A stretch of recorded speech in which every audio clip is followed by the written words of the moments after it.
السلام علیکم every one, کیسے ہیں آپ؟ امید کرتے ہیں سب بخیر ہوں گے۔ ہم بھی الحمدللہ خیریت سے ہیں۔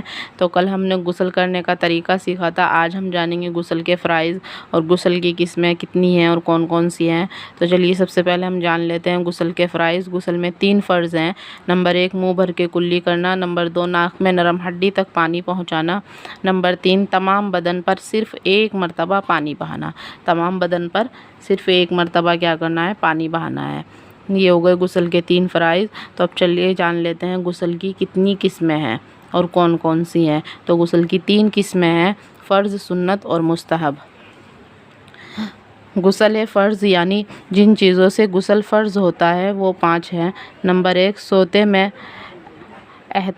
احتلام ہونا، نمبر 2 منی کا شعور سے نکلنا، نمبر 3 عورت کے ساتھ ہم بستری ہونا خواہ منی نکلے یا نہ نکلے، نمبر 4 عورت کو حیض آنا، نمبر 5 بچہ پیدا ہونے کے بعد خون کا بند ہو جانا جس کو ہم نفاس بھی کہتے ہیں۔ دوسری قسم ہے غسل کی سنتیں۔ نمبر 1 جمعہ کی نماز کے لیے غسل کرنا، نمبر 2 دونوں عیدوں کے لیے غسل کرنا، نمبر 3 حج کا احرام باندھنے کے وقت غسل کرنا، نمبر 4 عرفات میں غسل کرنا۔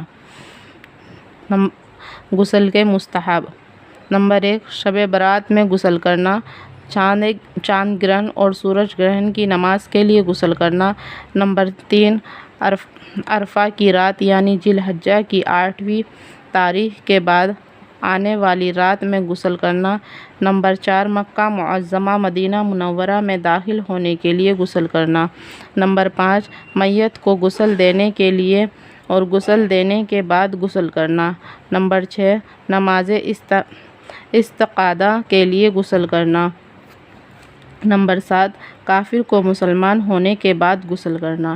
یہ ہو گئی ہماری غسل کی قسمیں۔